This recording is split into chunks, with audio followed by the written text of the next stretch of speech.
اور مسلسل تبدیل ہو رہا ہے.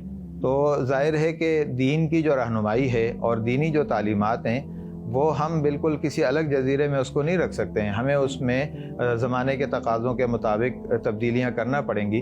تو نصاب کے حوالے سے ہم نے یہی کہا کہ معاشرے کے تقاضوں کو مد نظر رکھتے ہوئے آپ نصاب بنائیں اور بچوں کی نفسیات کو بھی مد نظر رکھیں, ٹیکنالوجی کو بھی انٹیگریٹ کریں اس میں, اور تاکہ اپنی تعلیم اور تعلم جو ہے نا مزید آسان ہوتا جائے. جی. دوسرا جو مسئلہ تھا وہ تھا امتحان کے حوالے سے. امتحان کے موضوع پر ہم نے ٹریننگ دی. آپ کے علم میں ہے کہ ہمارے ہاں جو امتحان کا طریقہ ہے وہ یہ ہے کہ اساتذہ کے مزاج کا امتحان ہوتا ہے, طلبہ کی تعلیم کا امتحان نہیں ہوتا ہے. یعنی اگر آپ ایک پرچہ آپ ایک استاد سے اس کے مارکنگ کرواتے ہیں تو اس میں وہ 50 نمبر دے دیتے ہیں, ایک اور استاد سے کرواتے ہیں تو وہ 70 نمبر دے دیتے ہیں.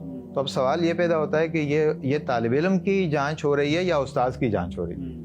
تو اس کو ہم نے معیارات بتائے انہیں, اور ہم نے انہیں بتایا کہ کس طرح ایک امتحان کو ہم اس میں شخصی رائے کے دخل کو کم سے کم کر سکتے ہیں اور ایک منصفانہ نتیجہ بچے کو دے سکتے ہیں. تو یہ بھی ایک ہمارا اہم موضوع تھا. ایک اور بات جو اہم ہے وہ یہ ہے کہ ہمارے ہاں سمجھا جاتا ہے کہ جتنے قسم کے بھی امتحانات ہیں ان کا ایک ہی مقصد ہے. مثلا اگر ہم ماہانہ ٹیسٹ لیتے ہیں, سہمائی امتحان لیتے ہیں, ششمائی لیتے ہیں, سالانہ امتحان لیتے ہیں, تو عمومی تاثر یہ ہے کہ ان سب کا ایک ہی مقصد ہے, حالانکہ یہ الگ الگ امتحان ہے اور ان کے الگ مقاصد ہیں. ہم جو درمیانی مدتی امتحان لیتے ہیں اس کا مقصد ہوتا ہے طالب علم کی تعلیم کو بہتر بنانا, اور جو آخری امتحان ہوتا ہے اس کا مطلب ہوتا ہے طالب علم کو اگلے درجے میں پروموٹ کرنا. اب تعلیم کو بہتر بنانے کا ذریعہ تو یہی ہے کہ سہمائی امتحان جب ہو جائے تو پھر آپ رزلٹ بورڈ پر لگانے کے بجائے اس کا تجزیہ کریں اور دیکھیں کہ کس سبجیکٹ میں بچے کمزور ہیں, ان کو کیسے بہتر کیا جا سکتا ہے, اور ششمائی تک ایک ٹارگٹ مقرر کیا جا سکتا ہے کہ ہم وہاں کیسے وہ کمزوری دور کریں. تو یہ بنیادی باتیں ہیں جو ہر استاذ کے علم میں ہونی چاہیے, لیکن ٹریننگ کے نہ ہونے کی وجہ سے مدارس کے اساتذہ اس خیر سے محروم تھے. تو الحمدللہ یہ ایک اچھا اقدام ہے اور اس سے فائدہ ہو رہا ہے. ماشاءاللہ, بہت اچھا. اچھا, ہمارے ہاں اس پر تو بات ہوتی ہے کہ مدرسین کی تربیت ہو, ان کو ورکشاپس کروائی جائیں, لیکن جو معلمات ہیں, خواتین ہیں, وہ بھی تو ایک بہت بڑا حصہ ہے جس کو وہ کور کرتی, بلکہ شاید ان کی تعداد زیادہ ہے مدارس کی, اور ان کے پاس جو ہر سال میں طالبات فاضل ہوتی ہیں وہ ان کی تعداد بھی مردوں کے مقابلے میں زیادہ ہوتی ہے. تو ان کی تربیت کا کوئی نظم بھی نہیں ہے, نہ اس کے حوالے سے ہمارے ہاں بات ہوتی ہے. تو آپ حضرات نے ان کے حوالے سے کیا سوچیں؟ جی, یہ بالکل صحیح ایک ضرورت ہے جس کو ہم نے ایڈریس کیا ہے, اور اس میں ہم نے یہ کیا کہ ہم نے جو ورکشاپ کے سیشن رکھے تھے اس میں خواتین کو بھی مدعو کیا, اور مکمل پردے کے انتظام کے ساتھ الحمدللہ یہ ٹریننگ ہم نے دی. اور جتنے یہ جو 500 سے اوپر جو حضرات شریک ہوئے ہیں اس میں آدھی تقریباً خواتین تھیں, اور خواتین نے بڑے شوق سے اس کو لیا اور ان کو فائدہ بھی ہوا. اور عمومی طور پر ہمارے ہاں چونکہ جو معلمین ہیں وہ ایک لمبا نصاب پڑھ کے آتے ہیں زیادہ عرصے کا, اور جو معلمات ہیں وہ مختصر نصاب پڑھتی ہیں, تو ان کو زیادہ ٹریننگ کی ضرورت ہے, کیونکہ ان کی استعداد اتنی اس لیول کی نہیں ہوتی ہے کہ جس پہ وہ ان کو چھوڑ دیا جائے اور وہ خود جیسے چاہیں وہ پڑھا لیں.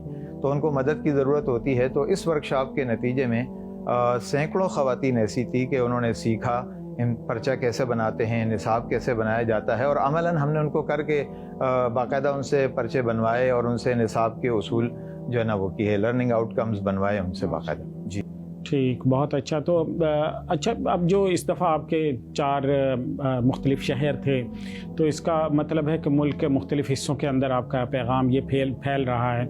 تو آگے جو ورکشاپس ہیں آپ کیا سمجھتے ہیں کون کون سے موضوعات ہیں جو بہت اہم ہیں, جن پر ہمارے اساتذہ کی تربیت ہونے کی کمی, اور جب تک آپ کا تقریباً 2000 اساتذہ سے انٹریکشن ہوا, براہ راست آپ ان سے ملے اور ان کا فیڈ بیک بھی آپ نے لیا, ان سے فارم وغیرہ فل کرواتے ہیں آپ, تو کیا ضرورت محسوس ہوئی ہے, کون کون سے بڑے ایریاز ہیں جن میں تربیت کی بڑی کمی ہے ہمارے ہاں؟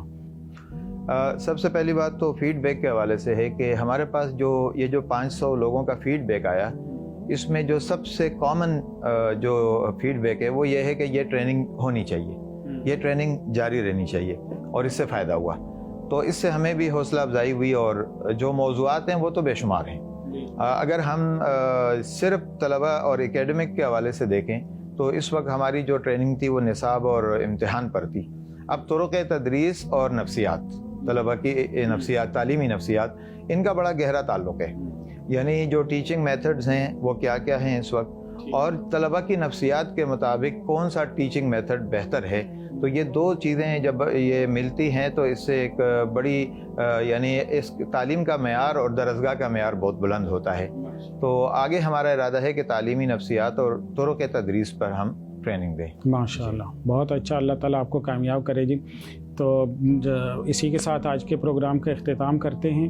آج ناظرین آپ نے ملاحظہ کیا کہ جو ہمارا ٹریننگ ڈپارٹمنٹ ہے مجمع العلوم الاسلامیہ کا، وہ ماشاءاللہ فنکشنل ہے. اب تک سینکڑوں ہزاروں جو مدرسین ہیں اور معلمات ہیں وہ یہاں سے تربیت حاصل کر چکی ہیں. تو انشاءاللہ یہ سلسلہ جاری رہے گا. اپنا فیڈ بیک ضرور دیجیے گا اساتذہ کی تربیت کے حوالے سے. کون کون سی چیزیں آپ بھی سمجھتے ہیں، کیا اس پر آپ کے تاثرات ہیں، وہ نیچے کمنٹس بار میں لکھیے گا. انشاءاللہ نیکسٹ ایپیسوڈ میں پھر ملاقات ہوگی. تب تک کے لیے اجازت دیجیے. السلام علیکم ورحمۃ اللہ وبرکاتہ.